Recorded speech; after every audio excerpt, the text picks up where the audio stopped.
En este video hablaremos sobre la forma estándar o canónica del producto de sumas POS. Vamos a revisar cómo trabajar con la forma estándar, que también se le conoce como la forma canónica del producto de sumas. Para eso vamos a recordar cómo diferenciar a la suma de productos del producto de sumas. Aquí en la parte de abajo vemos que aparecen 1, 2 y 3 términos. Como vemos, estos están sumando, por lo tanto esta expresión se le conoce como la suma de productos, porque vemos también que internamente las variables están multiplicando o están realizando la operación de producto. Por el otro lado, el producto de sumas ahora nos representa lo siguiente. Vemos tres factores. El primer factor, que en este que tenemos aquí entre paréntesis, el segundo factor y el tercer factor. Porque si vemos las operaciones principales entre paréntesis, son el producto de cada uno. Cada uno es un factor y dentro de estos hay factores, hay una suma de variables. Por tanto, en este caso tenemos un producto de sumas. También recordemos rápidamente lo que es el dominio de una expresión booleana. La definición de una forma sencilla es la siguiente. El dominio son todas las variables que sean diferentes y que aparecen en la expresión, no importa si están complementadas o no, es decir, si tienen la barra arriba o no. Aquí tenemos un ejemplo de una expresión que está en su formato producto de sumas y vemos que el dominio son todas las variables que aparecen en la expresión, pues serán a, b, c y la otra variable diferente es d. Por lo tanto, el dominio de la expresión es a, b, c y d. Ahora que ya definimos el producto de sumas y sabemos qué es el dominio, podemos hacer la pregunta: ¿qué significa que un producto de sumas esté en la forma estándar? La respuesta es la siguiente: que el dominio de la expresión aparezca en cada uno de los factores. Y aquí tenemos un ejemplo evidente de lo que es el producto de sumas en la forma estándar. Tenemos tres factores que están en este lado, y si analizamos, el dominio de este producto de sumas es a, b, c y d. Ahora, nos damos cuenta que en cada factor aparecen las cuatro variables del producto, no importa si están complementadas o no. Por ejemplo, acá A está complementada, o de otra forma de decirlo, está negada, y en las demás no lo está. Eso mismo puede aplicar para las otras variables, que son B, C y D.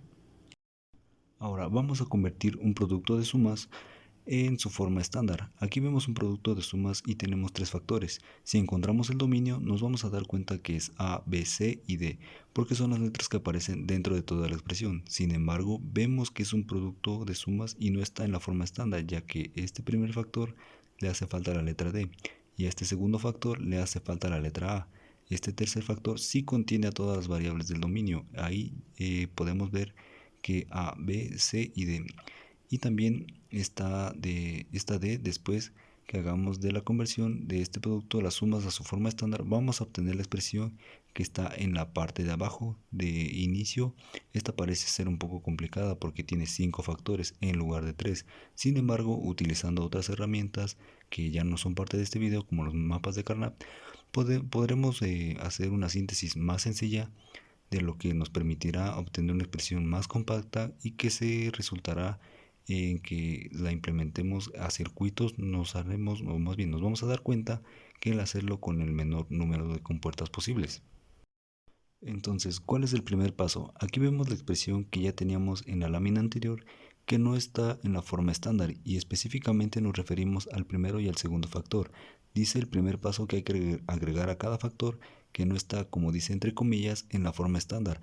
Esta, que también se le dice la forma canónica, que se le va a agregar un término que está conformado por la variable que falta y su complemento. Si regresamos a la expresión, tenemos tres factores. El tercero lo vamos a dejar así porque ya se está en la forma estándar y tiene las cuatro variables del dominio A, B, C y D.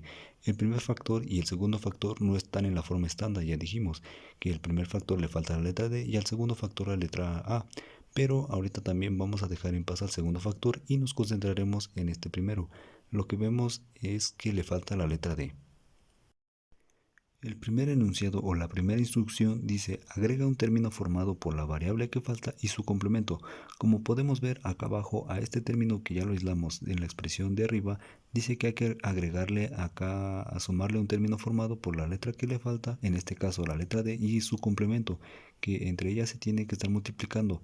Ese es el término D por denegada. Si a este término o a este término acá se le hubiera faltado la letra, por ejemplo C, también tendríamos que haberle agregado C por C negada.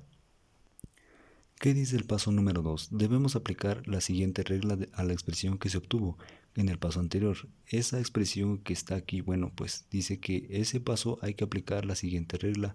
Esa regla dice que si tenemos una expresión como la de este tipo, hay que desarrollarla como la vemos acá a la derecha. Lo que nos está queriendo decir de esta regla para lo que nosotros tenemos es que, por ejemplo, B y C representarán B, A, D y C representarán a D negada, y entonces a partir de esto hay que generar dos factores que se estén multiplicando, que como vemos en ambos la letra A se repite y B y C se separan en uno. Y en el otro factor, en el caso de la expresión que obtuvimos de la línea anterior, A más B negada más C representan a la letra A de esta expresión.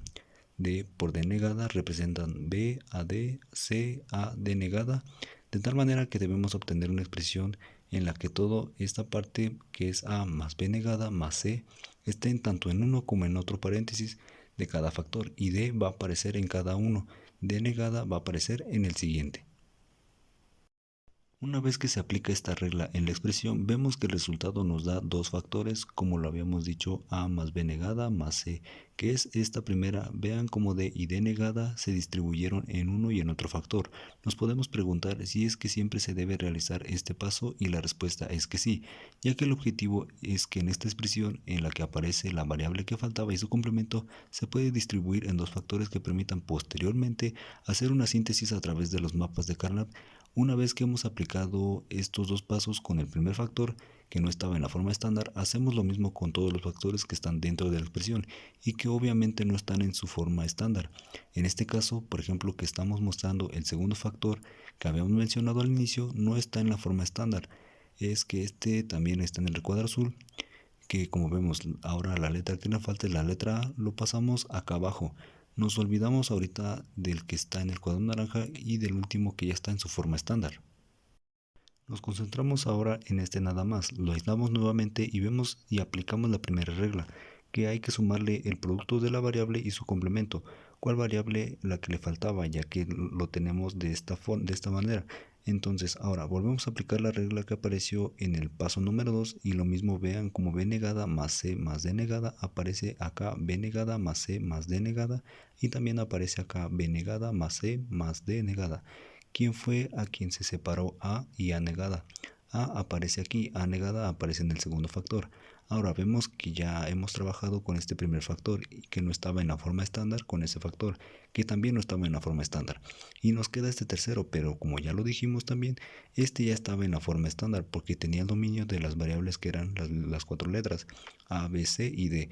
Por lo tanto, a este no le debemos hacer nada, porque el objetivo de este ejemplo era convertir el producto de sumas a su forma estándar, o podemos incluso decirlo, un producto de sumas no estándar a la forma estándar.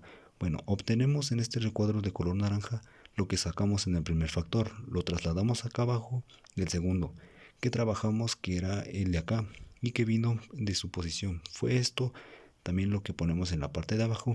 Ahí está encerrado en el cuadro azul. Y vean cómo el tercer factor que está acá, que no le hicimos nada, pues lo ponemos nada más y lo trasladamos en la expresión final. Y con esto es el trabajo que se ha hecho, decir, más bien se ha convertido un producto de suma no estándar a la forma estándar, y este va a ser nuestro resultado final.